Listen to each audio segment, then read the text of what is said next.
Histoire bizarre des abonnés. Salut Léo, je suis Victoria et je viens te raconter une histoire qui m'est arrivée quand j'étais enfant et qui m'émeut encore beaucoup aujourd'hui. Eh bien, quand j'étais enfant, je vivais avec ma grand-mère parce que ma mère travaillait beaucoup et, en fait, je vivais pratiquement seulement avec ma grand-mère, tu vois. J'étais très attaché à elle. Elle a eu des problèmes de santé pendant un moment. Elle avait un cancer grave et a été hospitalisée. J'ai dû retourner vivre avec ma mère et mes frères et sœurs. Je me sentais très triste et je pleurais presque tous les jours de nostalgie. Un jour, je suis rentré de l'école et je suis allé jouer, tu vois. Il n'y avait que moi, mes petits frères et sœurs et ma grande sœur à la maison. J'étais dans la chambre et soudain ma grand-mère est entrée par la porte. J'étais très heureux et je suis allé l'embrasser. Je lui ai demandé ce qu'elle faisait dans ma chambre puisqu'elle était hospitalisée. Elle m'a serré dans ses bras et m'a dit ceci. « Ma chère Victoria, mamie va maintenant partir pour un endroit très lointain. Mais je serai toujours avec toi, tes frères et ta mère. Je t'aime très fort. » J'ai pensé qu'elle allait voyager après avoir dit cela. J'ai ouvert les yeux et j'ai réalisé que ma grand-mère avait disparu. À ce moment-là, ma mère est rentrée à la maison en pleurant et a dit qu'elle était décédée. J'ai trouvé ça étrange car je venais juste de lui parler dans ma chambre. J'ai tout raconté à ma mère qui a été très choquée et a pensé que j'imaginais des choses parce que j'étais enfant à l'époque, tu vois. J'étais très triste sans ma petite grand-mère et j'ai beaucoup souffert pour m'adapter à cette nouvelle étape de ma vie. Sans elle, aujourd'hui, je comprends qu'elle était en train de me dire au revoir avant de partir. Cette histoire m'émeut encore beaucoup quand je la raconte. Merci Léo de m'avoir écouté. Je m'appelle Isaac et j'ai grandi dans un quartier tranquille où l'une des choses les plus marquantes était un cimetière qui se trouvait juste au coin de ma maison. C'était un endroit sombre et mystérieux, plein d'histoires sinistres qui circulaient parmi les habitants. Malgré ce qu'on disait à propos du cimetière, j'ai toujours été un garçon qui ne croyait pas vraiment à ces choses-là. Un jour, je jouais sur le trottoir avec mes amis Lucas et Sophia. Pendant que nous rions et discutions, un chien errant est apparu. Ses yeux brillaient et il semblait chercher un peu d'attention et peut-être une friandise.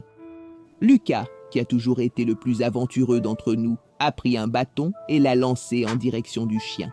D'un geste joueur, le chien a regardé le bâton voler dans les airs. Et avant que nous puissions réagir, il a couru rapidement après. Par un hasard surprenant, le bâton a fini par dépasser la clôture rouillée du cimetière et est tombé à l'intérieur. Alors le chien est passé par le portail et est entré à l'intérieur. Au début, nous avons trouvé ça drôle et nous avons ri de la situation. Mais à mesure que les minutes s'écoulaient et que le chien ne revenait pas, l'amusement a laissé place à l'inquiétude. Nous avons appelé le pauvre animal, nous avons attendu et même jeté un coup d'œil à l'intérieur du cimetière. Mais le chien avait complètement disparu. L'après-midi s'est transformé en soirée. Et alors que le ciel s'assombrissait, l'anxiété nous envahissait. Après que chacun soit rentré chez soi, nous avons passé toute la nuit éveillés, en pensant aux chiens et aux histoires effrayantes que nous entendions à propos du cimetière. Nous n'arrivions pas à oublier le fait que le chien était entré là-bas à cause de nous. Le lendemain matin, nous sommes retournés au cimetière pour chercher l'animal. À la lumière du jour, l'endroit semblait moins effrayant, n'est-ce pas? Mais l'inquiétude persistait. Nous avons fouillé chaque recoin, chaque pierre tombale et chaque buisson, appelant le chien, mais nous n'avons trouvé aucune trace de lui. Juste le bâton que Lucas avait lancé, tombé par terre. Il y avait des marques de dents. Probablement que le chien l'a attrapé, non? Mais pourquoi n'est-il pas revenu? Le cimetière n'a qu'une seule sortie. Il n'y avait aucune raison pour qu'il disparaisse comme ça. Les jours ont passé, le chien n'a jamais été revu. Nous pensons qu'il a pu lui arriver quelque chose. Quelque chose où quelqu'un l'a emmené ailleurs. Un endroit d'où il ne peut plus revenir. La tristesse et la frustration nous ont envahis. Et le cimetière a pris un nouveau sens pour nous. Bonjour Léo, je m'appelle Eliane et j'avais 19 ans à l'époque où cette histoire s'est passée. J'étais pleine d'attentes car je venais de commencer la faculté de mes rêves. Chaque jour, après les cours, je prenais le bus à l'intérieur du campus pour rentrer chez moi. C'était une routine tranquille, sauf pour un détail intrigant. Chaque soir, vers 22h44, je voyais un vieux bus, presque en ruine, passer à l'arrêt. Ce bus ne ressemblait en rien aux autres qui circulaient sur le campus. Sa peinture délavée et les bruits étranges qu'il faisait me faisaient me demander d'où il venait et où il allait. Cependant, cette curiosité n'a jamais suffi à me donner envie d'y monter. Après tout, j'avais déjà entendu des histoires de véhicules mystérieux qui disparaissent avec des gens sans laisser de traces. Un jour, quelque chose d'encore plus étrange s'est produit. Ma camarade de classe, une nouvelle comme moi, a pris ce bus. Je me souviens de l'avoir vue monter dans le véhicule, semblant un peu hésitante, mais je n'y ai pas vraiment prêté attention. Après tout, chacun avait ses propres horaires et destinations, non ? Les jours ont passé et je n'ai plus revu cette jeune fille à la faculté. Elle n'a assisté à aucun cours et son absence n'est pas passée inaperçue. Dans certains cours, la professeure a mentionné l'absence fréquente de la nouvelle étudiante et a demandé si quelqu'un avait de ses nouvelles. Nous avons tous échangé des regards confus, personne ne savait où elle était ni ce qui s'était passé.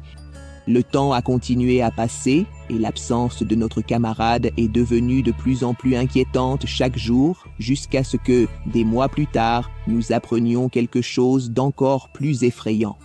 La nouvelle étudiante qui avait pris ce bus mystérieux n'était jamais rentrée chez elle. Depuis le jour où elle est montée à bord, la nouvelle de sa disparition nous a tous choqués.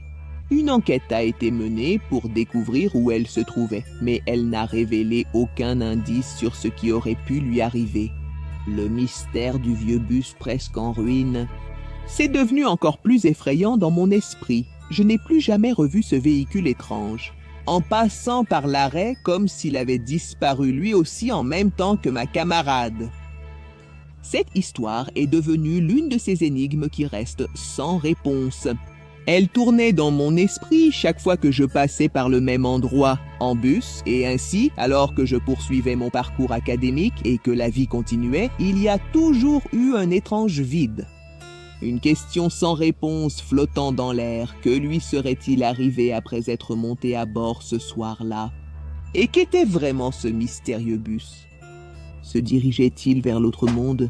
Merci d'avoir lu mon histoire, Léo. Salut Léo, appelle-moi Brandon. Je suis ta chaîne depuis environ 4 ans. L'histoire que je vais partager s'est passée quand je n'avais que 8 ans. À l'époque, je vivais dans la campagne du Minas Gerais. À cette époque, j'avais l'habitude de faire voler des cerfs-volants presque tous les jours. Et il y avait un champ de maïs qui m'intriguait profondément. C'est parce que, fréquemment, j'entendais des bruits mystérieux venant de cette direction. Cela me laissait avec une sensation étrange. Malgré ces bruits qui résonnaient dans le champ de maïs, je ne cessais pas de faire voler mon cerf-volant à proximité. Cependant, une nuit en particulier, alors que mon cerf-volant était là-haut, quelque chose d'inattendu s'est produit. Soudainement, elle a été coupée en plein vol, mais je n'ai pas réussi à identifier le responsable de cela. Et bien que je savais que c'était quelque chose de grande taille, l'objet mystérieux a disparu en direction du champ de maïs et mon cerf-volant est tombé là aussi. Je suis finalement rentré chez moi après ça. Le lendemain, j'ai décidé d'essayer de la récupérer, n'est-ce pas? Et à ma grande surprise, je l'ai trouvée en très mauvais état, complètement détruite, broyée. Frustré, j'en ai acheté une autre et j'ai recommencé à la faire voler, n'est-ce pas? Il était déjà environ 5h30 et la nuit tombait rapidement. C'est à ce moment-là que quelque chose d'extraordinaire s'est produit une fois de plus. Cette silhouette mystérieuse est passée près de mon cerf-volant, mais cette fois, elle l'a détruit en plein vol. Je ne sais pas ce que c'était, mec, mais ça a tout explosé. Je suis rentré immédiatement à la maison et j'ai raconté à mon père ce qui s'était passé, n'est-ce pas? Et il a dit que ça pouvait être un oiseau natif de la région. Mais j'ai des doutes. Jusqu'à aujourd'hui, cela reste un mystère de savoir ce qui s'est réellement passé ce jour-là. Je ne sais pas s'il s'agissait d'un oiseau ordinaire ou de quelque chose de surnaturel. Mais même après avoir déménagé, ce souvenir ne quitte pas ma tête, mec. Salut Léo, ici Enzo qui te parle. Je suis ta chaîne depuis environ 6 ans. Aujourd'hui, j'aimerais partager une expérience particulière de mon enfance. Mon histoire commence quand j'avais environ 5 ans. À cette époque, notre famille vivait dans une maison qui, bien qu'accueillante pendant la journée, gardait une aura mystérieuse la nuit. Dans ce contexte, ma mère a remarqué une particularité dans mon comportement. J'avais l'habitude de rester à regarder le plafond de ma chambre la nuit. Et involontairement, Je pleurais à m'en couper le souffle. Des larmes coulaient sur mon visage comme une cascade. Ce scénario d'angoisse a persisté pendant plusieurs jours, ce qui a profondément inquiété ma mère. Au plus fort de cette période de tourment nocturne, un incident marquant s'est produit. Une nuit, je me suis levé pour aller aux toilettes dans l'obscurité de l'aube. Alors que je me dirigeais vers les toilettes, j'ai poussé un cri qui a résonné dans toute la maison. Ma mère, alarmée, a accouru immédiatement pour voir ce qui s'était passé.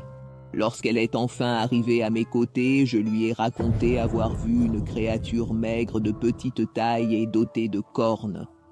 Ma mère a été visiblement troublée par mon récit. Elle a mentionné que la figure que j'avais décrite était connue sous le nom de démon erré, une entité démoniaque qui prenait l'apparence trompeuse d'un enfant. Cependant, il était largement reconnu que cette apparence enfantine cachait une essence maléfique et sinistre. Cette révélation m'a tellement effrayé que je n'ai pas pu dormir. L'intrigue est devenue encore plus intrigante lorsqu'un événement séparé s'est produit. Mon oncle Elder a partagé un rêve qui l'a profondément troublé. Il a décrit avec vivacité avoir vu des enfants marcher autour d'une table dans son rêve, une image qui, de façon inexplicable, faisait écho à ma propre vision nocturne. La coïncidence troublante entre ces récits a provoqué un frisson collectif dans la famille, n'est-ce pas? Dans le but d'affronter cette chose, ma mère a décidé de chercher une pasteur. Elle a rendu visite à notre maison et a fait une prière puissante. Mounier, munie de la parole de Jésus-Christ. Nous avions tous la foi qu'elle résoudrait notre problème et chasserait cette créature une bonne fois pour toutes, même si je n'ai plus signalé aucune rencontre avec ce démon erré. Après cette intervention, l'expérience a laissé des cicatrices émotionnelles profondes dans mon esprit. Et jusqu'à aujourd'hui, j'y pense encore, Léo. Encore une fois, merci de m'avoir offert cet espace ici. Un abrazo. Bonjour Léo, je m'appelle Lorenzo et j'ai 12 ans. Mais le jour où cet événement est arrivé, j'en avais 11. Je venais d'arriver à la maison avec mon père et mon frère. Nous vivions dans un appartement et par conséquent, nous utilisions souvent l'ascenseur. Comme nous venions de rentrer d'un voyage, nous avions beaucoup de valises à porter. Nous avons transporté toutes les valises jusqu'à notre appartement avec le chariot de l'immeuble. Une fois arrivé en haut et après avoir tout déposé, mon père m'a demandé de ramener le chariot à sa place qui se trouvait en bas, au sous-sol, dans le garage. J'avais très peur de cet endroit, car il était désert et mal éclairé. Il y avait aussi des histoires de personnes qui étaient déjà descendues là-bas et qui avaient fini par mourir, mystérieusement renversées par une voiture. Même ainsi, j'ai accompli la tâche demandée par mon père. J'ai appelé mon frère pour venir avec moi, mais il n'a pas voulu. Alors j'ai dû descendre tout seul.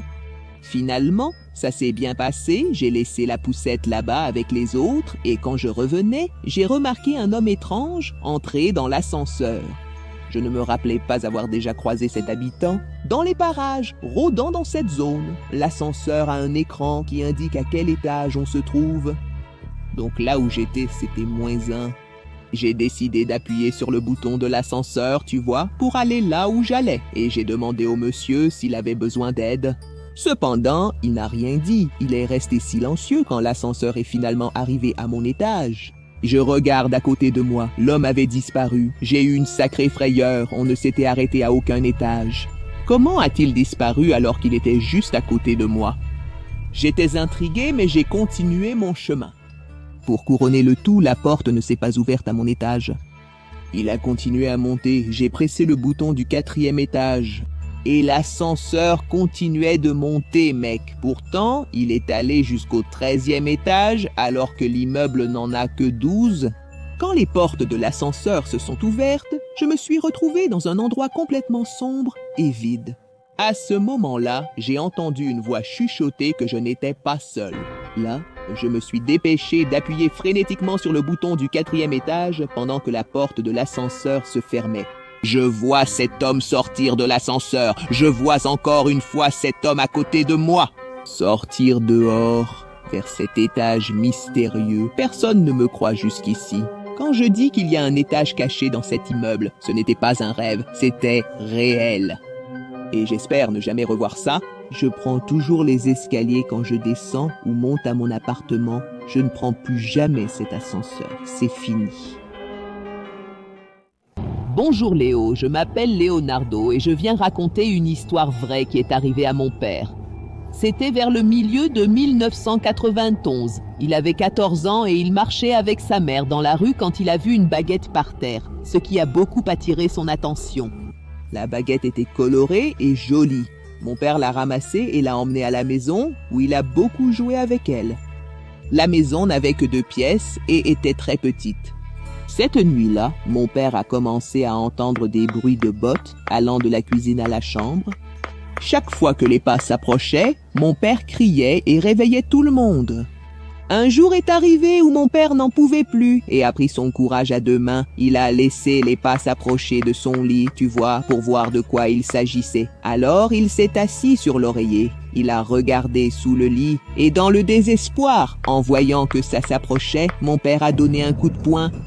Mais il n'y avait personne. Mon grand-père s'est réveillé avec tout ce remue-ménage et est allé à la cuisine, tu vois, pour voir ce qui se passait. Mais il n'y avait rien là-bas. Ça a continué pendant des jours. Un jour, mon père était chez un ami en train de jouer aux cartes et il a parlé de ce qui se passait. L'oncle de cet ami de mon père a entendu l'histoire et a été intrigué. Il a demandé s'il avait ramassé un objet dans la rue et mon père a dit que oui. L'oncle de mon ami a alors demandé à mon père d'apporter cet objet, car cela devait être la cause du problème. Mon père a apporté la chose pour qu'il l'examine. Et l'oncle de mon ami a eu peur. Il a probablement senti que c'était quelque chose de mauvais. Il a vite pris la baguette et est allé avec mon père jusqu'à la rue derrière. Il leur a dit de jeter ça loin, de prier et de ne jamais regarder en arrière. Après ça, mon père n'a plus jamais eu ces problèmes à la maison. Merci beaucoup d'avoir lu mon histoire, Léo. Mon père et moi suivons ta chaîne. Merci. Bonjour Léo, je m'appelle Bruno, j'ai 18 ans et l'histoire que je vais te raconter s'est passée en 2019 quand j'avais 14 ans. À l'époque, j'étais en 3e et à ce moment-là, je me battais pour ne pas redoubler, tu vois, parce que l'école où j'étudiais était très stricte. J'étudiais toujours avec mon amie Lorena. Nous révisions toujours ce que nous apprenions pendant la récréation et à la bibliothèque de l'école. Et dans cette école, il y avait 3 étages, mais seulement 2 étaient accessibles. Pour circuler, car le 3e était fermé depuis l'année 1989. L'entrée y était interdite, selon des rumeurs persistantes, au 3e étage, était hanté. Un jour, une fille était près de l'entrée de ce 3e étage. Elle était pâle et allongée par terre, aussi traumatisée. Après ce qui s'est passé, la directrice est passée de classe en classe. Et elle nous a fait un sermon en nous interdisant de nous approcher du 3e étage.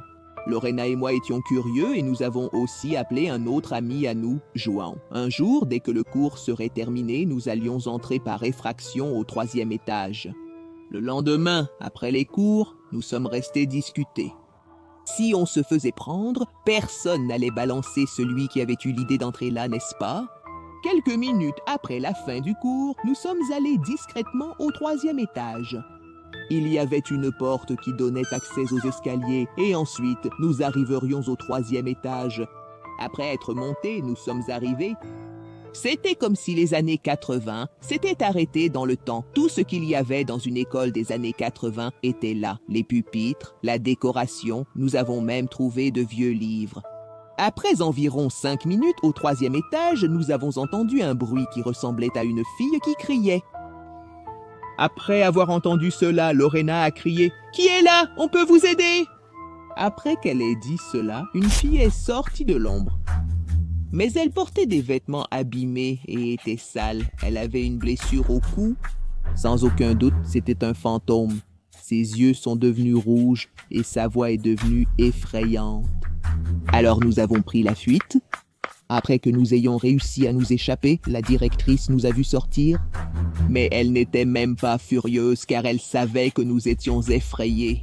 C'était déjà une punition. Cependant, elle nous a raconté comment la fille fantôme était apparue. Elle a raconté. Qu'en 1989, une fille appelée Clotilde était victime de harcèlement par d'autres filles. À cause de son apparence particulière, même pendant les cours, jusqu'au jour où Clotilde a demandé à aller aux toilettes. Mais elle a emporté un cutter avec elle et a fait quelque chose de terrible. Après l'incident, de nombreux élèves ont signalé des apparitions surnaturelles de Clotilde. Ensuite, la directrice a annoncé la fermeture du 3e étage. Mais elle a placé un crucifix pour empêcher Clotilde de sortir et d'attaquer. Après cette explication, elle nous a libérés et mes amis et moi avons décidé de ne pas raconter cette histoire à nos autres camarades. En 2022, j'ai terminé le lycée et en 2023, j'ai quitté la ville pour aller à l'université. Je n'ai plus jamais eu de contact avec ces amis-là.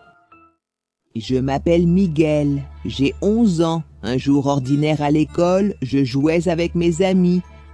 C'était un après-midi ensoleillé, parfait pour un match de foot sur le terrain de l'école. On était super excités, on courait partout et on riait, tout en frappant dans le ballon de toutes nos forces. Tout se passait bien, non?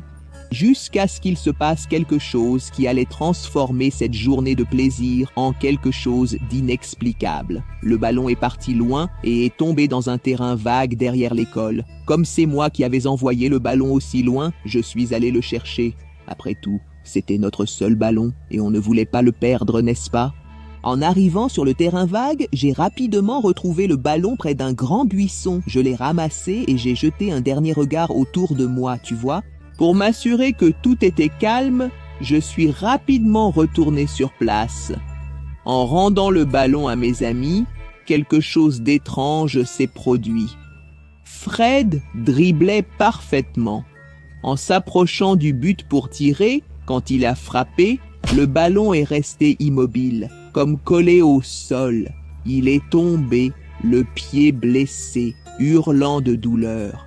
J'ai eu froid dans le dos. Que s'était-il passé? Il a frappé le sol? Il y a eu un moment de silence. Il pensait que j'avais fait quelque chose, que j'avais mis un caillou ou quelque chose comme ça dans le ballon pour saboter le jeu.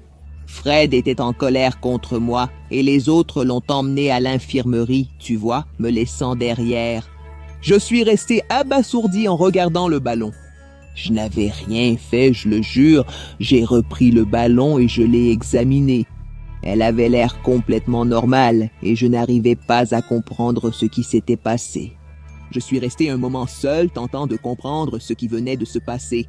J'ai décidé de jeter la balle à nouveau dans les buissons, je ne voulais plus en entendre parler.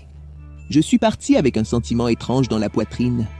Ce jour-là, je ne pouvais l'expliquer, ce qui s'était passé, mais une chose était sûre, quelque chose de très étrange s'était produit là-bas.